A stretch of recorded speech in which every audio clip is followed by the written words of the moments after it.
The Human Optimization Podcast is proudly brought to you by Vicon Supplements, where quality meets sustainability. Vicon's all-natural supplements are handcrafted and sustainably produced in Canada, bringing you products that nourish both your well-being and our planet. Visit viconsupplements.com today and be a part of a greener, healthier future. Are you ready to embark on a journey to the best version of you? Join me, Lisa Pitel-Killah, as I dive deep into the world of hair tissue mineral analysis and functional medicine with fellow experts, and guide you on the path of unlocking your full potential. As a multi-time kettlebell sport world champion, I'm on a mission to reach high-performance professionals from around the world to help you minimize tiring symptoms, maximize health, and gain unstoppable energy. This is the Human Optimization Podcast. Welcome, everybody, to a brand new episode of the Human Optimization Podcast. And I am super excited to announce today we have Dr. Paul on the show. Now, let me tell you a little bit about him, and then he's going to share his background. He's a skin cancer specialist, a family physician, evolutionary biologist, a storyteller, a social entrepreneur, and an adjunct professor at Auckland University of Technology. Born in England with a childhood in India, his global citizen and a noted polymath. He received the Co-Awitier International Excellence Award for leading health improvement on a global scale, and his work towards patient-centered medicine across several countries. He's authored works of fiction, nonfiction, poetry, and medical textbooks. His new book, Biohacking Your Genes, 25 Laws for a Smarter, Healthier, and Longer Life. And we're going to share how to grab that book at the end of this episode. But I want to welcome Dr. Paul to the show. Thank you so much for having me. A real pleasure. Oh, absolutely. And we're going to have a great conversation today. So buckle in, everybody. And Dr. Paul, tell us a little about your background. I always love hearing the story of how you got here. I think how I got here to talking about human wellness and optimization is really from my work on skin, because interestingly, skin is our largest organ, but it's also our only universal organ, right? So all creatures have skin, including, bacteria that are cell wall. So what basically happens is the genetic signals through evolution are preserved in skin more than anywhere else. So really, and I guess the corollary of that is you can't have bad health and good skin. So really, he was really in trying to optimize treatments and things. That was one. And secondly, I think, like you said, I work in skin cancer and oncology. And when you work in cancers, we're very good at doing genetic testing for illness, right? To see what kind of treatments help people. But we don't actually do that for wellness. Right. And for lifestyle. So I really got interested in looking into nutritional and minerals and various things from a point of view of genetic testing to see what is our makeup. Because as we know, genes are a blueprint, but they don't have to be our destiny, right? So we can actually... And I guess so that's where I got here into talking about this and making it more patient-centered, like making it real for patients, able to incorporate these things into their own lifestyles. And, medicine's always there when we need it, but there's a lot, like I suppose Hippocrates said, food is thy medicine. So there's a lot we can do through nutrition and lifestyle and exercise types. And the idea is to optimize and tailor it to individual people. Yeah, I love that. Patient-centered, right? That definitely resonates because it's putting the power back into the hands of the individual to be able to change things. Yeah, totally. And I think that's something a bit lacking for on both counts. Like even patients tend to leave everything to the doctor, or like I always tease my patients, like they'll come in and I'll say, what medications are you on? And they'll say, I'm on this pink pill and the blue pill and the white. And I'm like, look, I'm not a pharmacist. I have no idea what it is.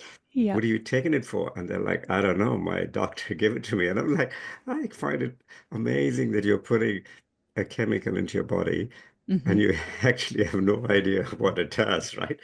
You wouldn't do it. Absolutely. So I was telling them, would you do it to your car? Would you put some other fuel in your car just to see if it would go, right? You wouldn't.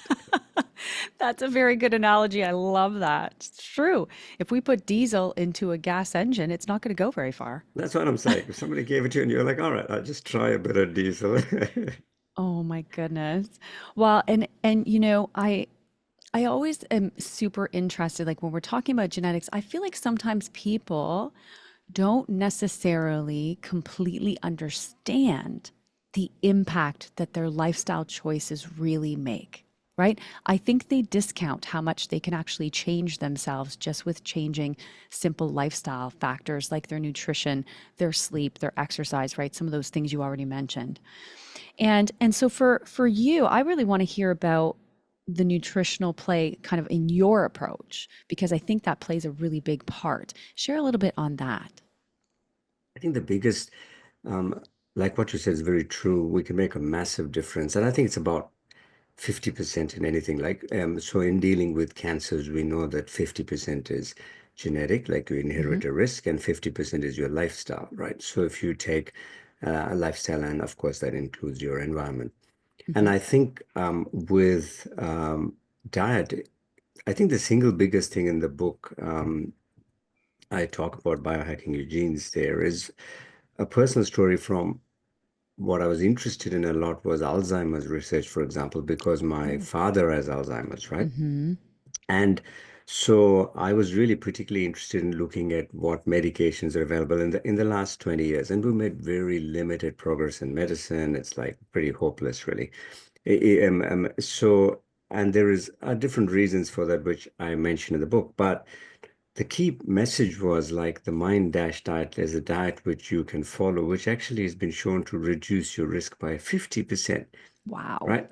So that's crazy. Like if you look at everything else, that's the biggest thing you can do. And I think people underestimate the power of what we put in our bodies and our lifestyle actions. And I think one way to think about it is the genes are just protein makers, right? So Hmm. genes just make proteins. That's their function. They produce proteins which are useful for our bodies, smaller amino acids, all that kind of stuff. But the reality is genes aren't loyal. As human beings, we try to think of everything as ownership, like we own, it's my car, it's my Yep. house, right? Because we try to think it's my genes. It's actually not. It's the genes which evolved over a species.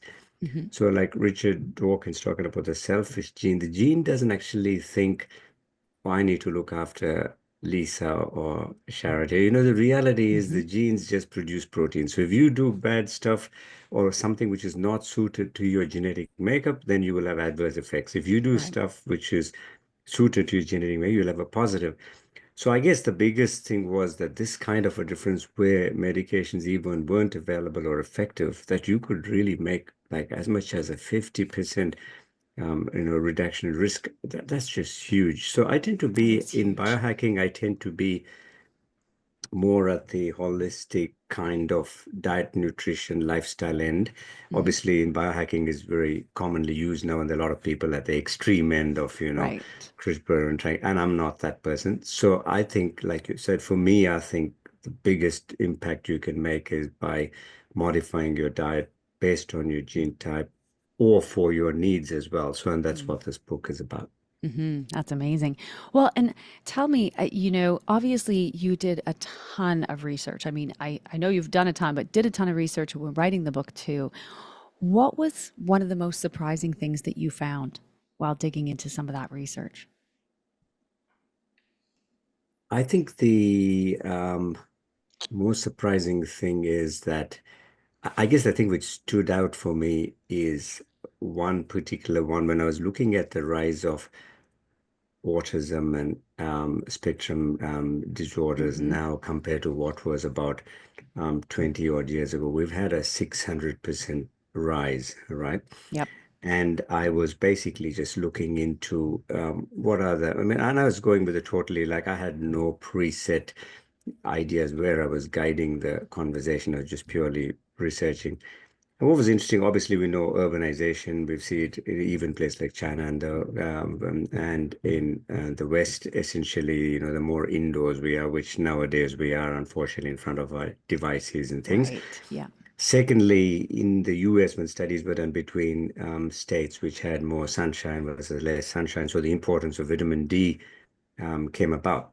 Hmm. But actually, for the first time, we now know that you see people with autism spectrum kind of diseases have a high serotonin levels in the blood, but they actually have low serotonin levels in the brain. So this paradox was why is so we now know that the three things linked, the two fish oil, the EPA, Hmm. DHA, and then also vitamin D. So vitamin D receptors play the biggest part, and then EPA helps the uptake, and yeah, and DHA helps the utilization. But what's in the brain? But what's the interesting thing here is, I guess the single line which stood out for me was a study which showed that women in the second trimester, if they had a high intake of these fish oils, Hmm. right, they actually lowered the risk of having an autism spectrum child by 40%. Wow. Right, but this didn't come out in the, other trimesters. But what I mean is, other than the fact the one I already mentioned, the Alzheimer's one, I think they were really standouts. Like the Alzheimer's one, I sort of knew already a bit because I was researching it, like I said, because of my dad. Yep. But this was a real surprise. I was like, wow, I never heard of it. Like, all these years I've been a doctor and I did family medicine before specialized and everything, but I was still like, wow, I didn't know that. But so there are lots of things we can do just in our diets, which just make like a huge difference.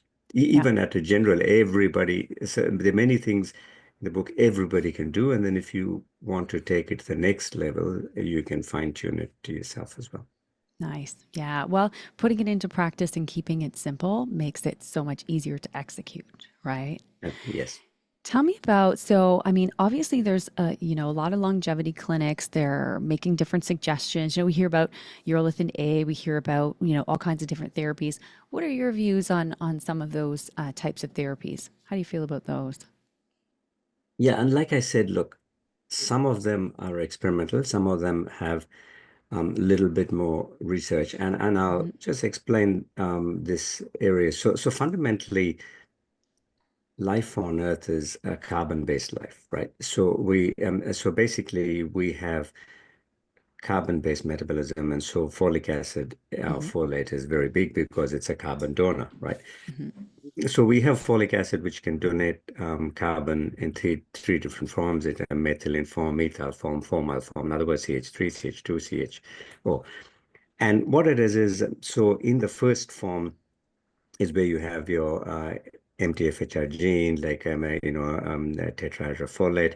Hmm. And what you find is the fundamental thing is it then converts homocysteine to methionine. And we know that people who have high homocysteine levels end up with higher risk of heart diseases and strokes and things like that. And so fundamentally, we know that the key to longevity is methionine restriction. And partly this goes to methylation. So if you're talking about what's happening is when folate um, donates a methyl group, you're methylating, right? Hmm. So what happens is if you hypermethylate something, so what we know from cancer studies is the more you keep methylating something, it turns the genes off.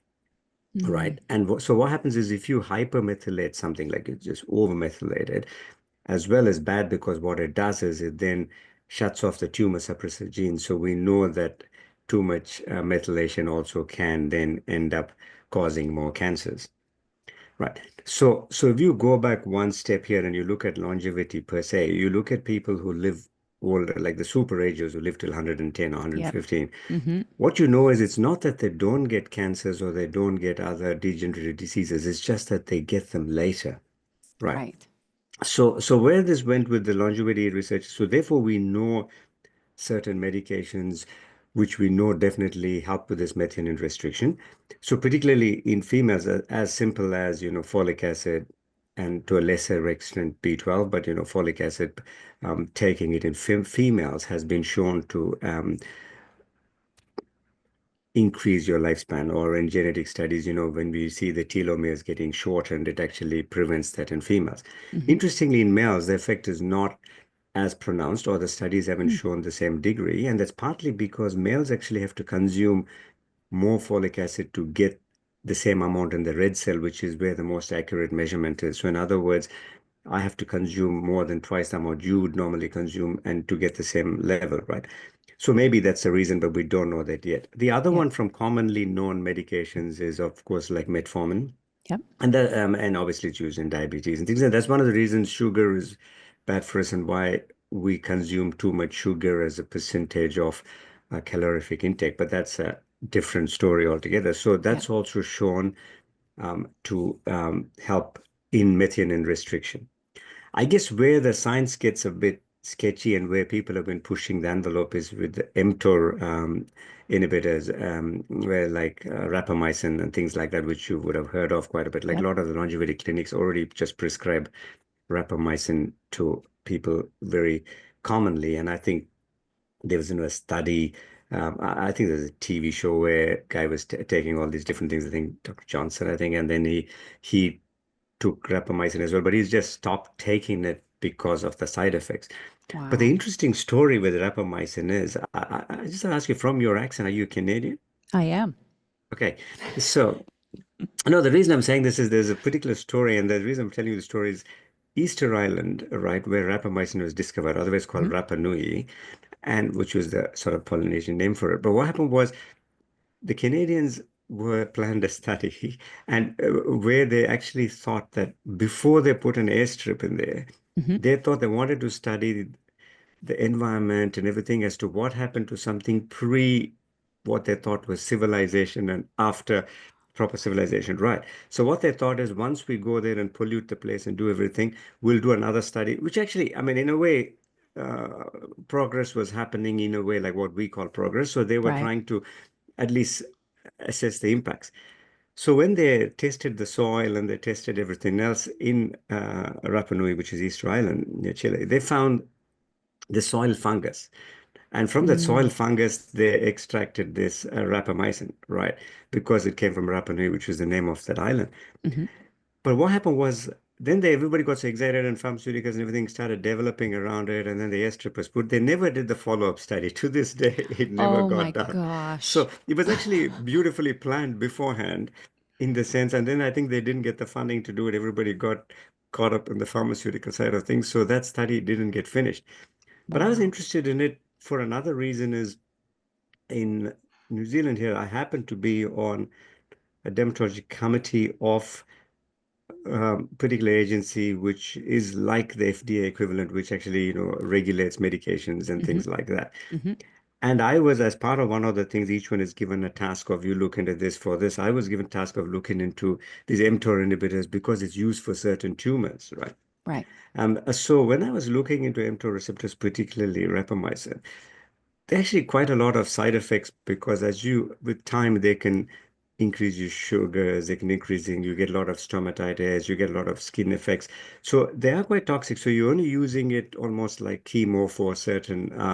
So I was actually quite surprised that the only studies in longevity have been shown in worms and lower creatures, right? It has consistently worked in worms, but Hmm. hasn't worked, no studies have been done beyond it, but people are just already prescribing it and taking it. And so I was like, Wow. wow. And then somebody said to me, look, there's this show on Netflix where this guy is taking it and it's they're monitoring him and all that. And I just read about it somewhere like about maybe 2 months ago. He discontinued it because his sugar started going up and his Hmm. lipids started going up. And the doctor said, look, it's too risky. So I think there are those things which are people are looking to lengthen life at the cutting edge and including using CRISPR where you're editing your own DNA, which is really dangerous. But I think if you're looking at already existing just supplements and pharmaceuticals and things like that, there are actually some things which have been shown in studies if you really wanted to increase your lifespan. See, my personal view on it is I'm more for health span than lifespan, right? I just think, Exactly. right? Mm-hmm. So in my view, I feel, look, we should be optimize ourselves that every day of our life we can fulfill to our greatest potential, be happy, healthier, fitter, stronger. And I actually feel it's actually better for the planet, better for the environment that we don't live too long so that, the next generation, and it's a cycle of Yep. life, right? So I'm not the perfect person to advocate longevity things because I don't believe in it. But I think in following a plan which improves your health span, you Mm-hmm. automatically achieve a little bit of lifestyle extension and lifespan extension, I should say. Yeah, and I agree 100%. I want to live and be healthy, right? That's what you're called health span. Yeah. If I'm not healthy, then again, it's that cycle, right? Let's let the next generation come through and be amazing. So I 100% agree with you on that. And you have a term, super aging. What does that Yes. mean? What does Yeah, that so mean to you? that's so super aging is the people you see who we think are really old, but who are still living an optimal life, like they're mentally alert, they're physically alert, they're everything. And so that's where I mean is so if you actually start following the life hacks for health span, Hmm. then you actually can sometimes become a super ager where you actually live longer as well without actually being the end goal to begin with, right? Whereas Yeah. in a lot of these longevity clinics, you're purely looking at research from worms and here and there. Wherever there's Hmm. any research which comes up, you're like, okay, it's not proven, but I'm going to try it anyway, right? It's that kind of Silicon Valleys will move fast. We may break some things and we'll worry about someone else tidying up later, right? Yeah. And I think in that approach, so, but where I'm going back to the super aging question is so in people who are over, say, 100, 105, and those people are actually still, you hear about them who are actually, still alert, they're still doing their daily chores, they're still very happy and positive. What you find is that's what I mean is that's where this research largely comes from is in those people, they still get a lot of the things we get at the end. So eventually when they come to pass, they get the same diseases, except they get them 20 years later. Right. So what it really means is, look, there is a finite amount your cells can replicate Mhm. and your genes can do their thing. Like whatever you do, we may end up with a lifespan saying eventually maybe, I don't know, 120 or something, but it's never going to be like you're going to be able to live for 200. It's impossible in our biological systems, right? Yeah. So many studies have been done. There is a finite element to it, and many studies. So at some point, you will hit that level, right? But what it means is you will then still die of the same diseases where other people die of earlier. Like you may get your same heart attack or a cancer or something like that, except you're going to get it much later. Yeah. So I think those are the people who are super agers who reached a super age without having the chronic diseases that the others do. And so in learning from their lifestyles and their genes as well, it gives us insights into what we can do. Yeah, absolutely. Absolutely. And talking about, it's today's day and age too. So talking about alternative health, we're here talking about optimization, a holistic approach to health, lifestyle, right? But what about technology?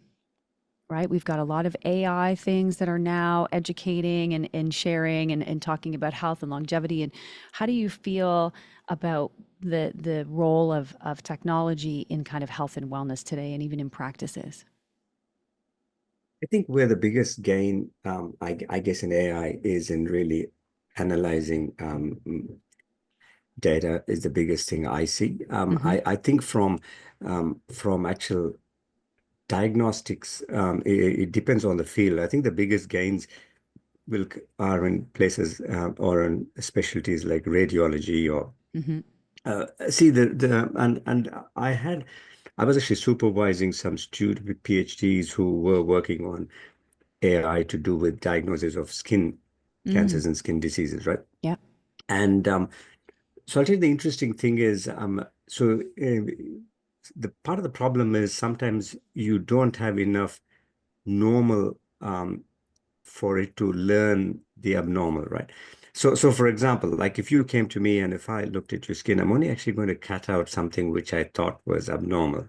Right. I'm not cutting out normal skin. So AI doesn't have enough normals to learn from which it needs, right? Right.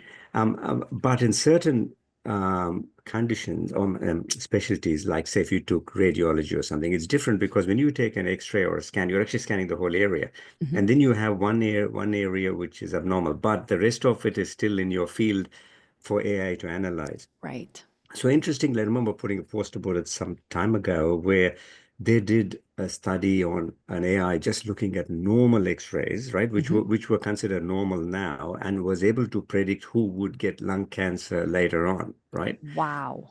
Yes, because it is able to analyze the patterns which we are not seeing there. Right. So I think where there is enough normal, AI is particularly good in medicine, like where there's Hmm. enough normal stuff. But in places where there's not enough, you're only treating the, you see what I mean? So it's Yeah. not that easy. But on the other hand, the biggest thing is in analysis and research. So when you have large volumes of studies, you could use AI to pick out all the papers on a particular type of gene and look at the data and analyze it. So that's good. Like I run a gene testing lab, which is for wellness. We don't actually test for diseases, so it doesn't implicate your insurances or anything Hmm. like that. And it's just purely, like I said, for diet and exercise. What's the best diet for you? What's the best kind of exercise, Hmm. lifestyle, supplements, all that kind of stuff for you. And in that, again, in those kind of things, AI is good because you can use it to analyze as a where there's, it's almost like using an autopilot, right? Right. So I think the biggest thing I see for practitioners, both holistic medicine, alternative, functional, is that AI will be a good like an autopilot for you. Yeah. I think you still be needed to make the sensible things between um, like these understanding where it is more effective and where it's not so effective.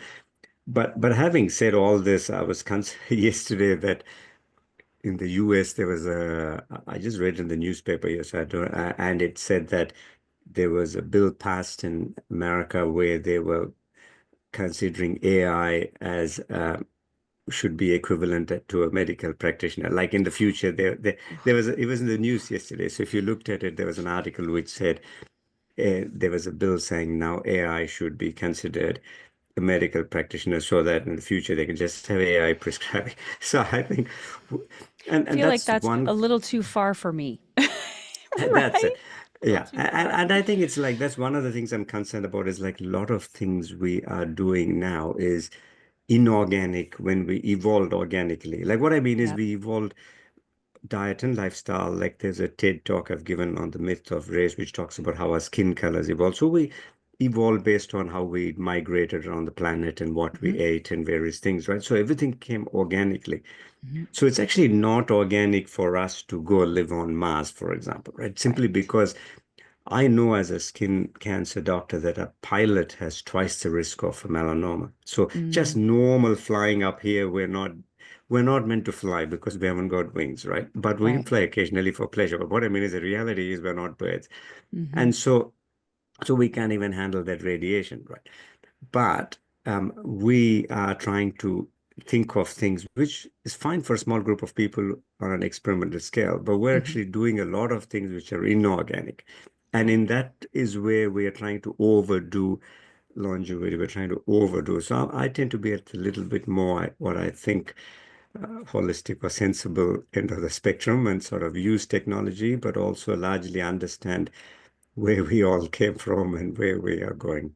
Absolutely. Well, and using it intelligently, right? There are, like you said, many things it can contribute to, but there are limits as well that you shared that are very important for, I just think, the average person to understand too, right? Because they're not exposed to a lot of the research and a lot of these things, that you are, and that's really important. Tell me about, I want to know just your personal journey as a physician. How did that kind of pour into your book? I always feel like there's a reason that writing pours out, right? Tell me about that. Yeah, and I think the biggest thing was consistently seeing the importance of diet in or how it wasn't acknowledged in mainstream medicine where I practice. Like what I mean is like even if you take something like gluten, for example, right? Yeah. And like even 10 years ago, 15 years ago, medicine didn't accept that there were two types of, one were the real celiacs, that's the total autoimmune end of the spectrum, but there Hmm. was another end of the spectrum where there was a little bit of gluten intolerance, but they weren't they completely at that other end, but they still had side effects and they still got skin diseases and diseases and things like that. But what was interesting is just because we've lost our observation power and we've become so technological, and what I was really interested is 2000 years ago, Areteus in Cappadocia, physician around that time, wrote about gluten. And he said, oh, on one hand, they get, um, you know, koilos from, that's where celiac came from, koilos is Hmm. abdominal in Greek. And he said, they had a severe kind of response on one end, but on the others, there's also a group of people who can actually have a reaction, but it won't be as extreme. And what was amazing is with no technology, no blood test, no nothing, he was able to observe on people 2000 years ago, and we weren't even accepting it till recently. So in the genetic testing, what I do, like I said, for wellness, we have an algorithm, and you can actually tell people who are at the other end, who are highly intolerant, then you can have mild to moderate. So you can actually pick that. So that's one Wow. example. The second one was, and of course, it affects your skin. So that's where my interest was. And the Hmm. second thing is, if you look at acne, for example, like, or common skin diseases, majority of them are affected by dairy Hmm. negatively, particularly Yep. big milk, particularly because now our milk is more processed, right? Wherever it is, we have industrialized our milk production. It's not like the old is in India, or something where one family had one cow in the backyard or something, right? Yep. So everything is industrialized. And so with it, what we find is milk actually does increase your risk of a lot of skin stuff. So what I found is in just treating all these conditions without actually addressing the diet, you only made minimal impact, but you made a massive impact in actually giving people dietary advice. So I looked at things like, what are the things, could impact acne, for example. And we know it's things like, I would say fried chicken, and some people in Right. nori, they see it in sushi, we know instant noodles, we know milk. So that kind of stuff. So what I mean is, but when you start doing all that, then you think, is it the same for everybody or not? And so Hmm. then you think, can you analyze somebody's genes from a lifestyle point of view and get to it? So then you keep fine tuning it. So my previous book was called The Genetics of Health, came about 7 years ago. And then I started this gene testing, and it was only like we were testing 21 gene, mainly lactose, gluten, all Yep. starch, and various Hmm. things I mentioned, vitamin D's, folates. And then now we've gone to 70 odd genes because it's actually, you can fine tune it even to supplements. What you find is some people simply need more magnesium, or some people simply need, more calcium, more Hmm. vitamin D, or various things. And it's just because of their genetic makeup or the gene variant they have that they won't absorb this particularly well, Right. right? And so the various things we can just fine tune. So my journey was really trying to optimize patient's care. And really, my philosophy in life, probably why others called it patient centered, that was something, a term I didn't specifically think for myself, was Hmm. I would just always say to people, I always give people advice in medicine as I would if it was me or my family. Like I never Hmm. prescribe something I wouldn't take, and I never give them something I wouldn't prescribe family. That's always just been my general philosophy in medicine. Hmm. So I think because of it, I was like, what else can you do? I just want to simply give you something straight up. Why don't we try? Let's look at what's your food diary? What are you eating? Let's look at a plan. And then researching, when you have a large volume of patients, you can, and I'm a sort of a compulsive kind of a researcher student. So when you're compulsively studying it, you get large volumes of data, and then you can actually see patterns. And that's where Hmm. AI comes in. So AI is very useful. So we use AI and study for seeing skin cancer prevalence recently. We can do it for various other, this kind, just doing a study as we speak on this kind of genetic thing, looking at different people from different parts of the world, because many people have done our tests to see variances, whether there's been, because, we've become a bit more homogeneous now in our diets, like Right. unlike, say, thousands of years ago where people ate local, only what was available. Now you get the same kind of, you get a curry or Thai food or Italian everywhere in the world, right? Hmm. So I think we're more homogeneous. I'm just trying to see what difference has it made, if any, between different ethnicities and things like that. And so that all keeps life interesting. I love it. Well, and the curiosity, right? I mean, that's something that all keeps us going when we're always trying to research and dig to the bottom and wonder about the next part.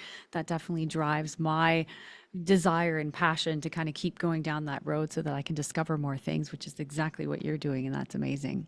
Amazing. Okay. So I want to now leave our listeners and viewers with something that they can implement. So, biohacking your genes. You've got 25 laws in there for a smarter, healthier, longer life. What would be maybe your top three practical tips that somebody can implement? The first thing would be eat more berries, right? Particularly blueberries. I mean, the more you can eat, the better. Like the Okay. studies have shown, like even if you have 1.5 cups of berries, your brain function starts to improve within like 2 hours. So it's a big Wow. part of the mind diet, which is the diet which reduces the risk of Alzheimer's. So that's one. Mm-hmm. Second thing would be optimizing your vitamin D. Right, Mm. and because Mm-hmm. it's a huge part and it's neglected. So you look at a lot of chronic diseases, a lot of cancers. We know that people have low vitamin D do poorly or have a higher risk of developing them. And it also optimizes athletic performance for various things. So I think the importance of vitamin D can't be understated.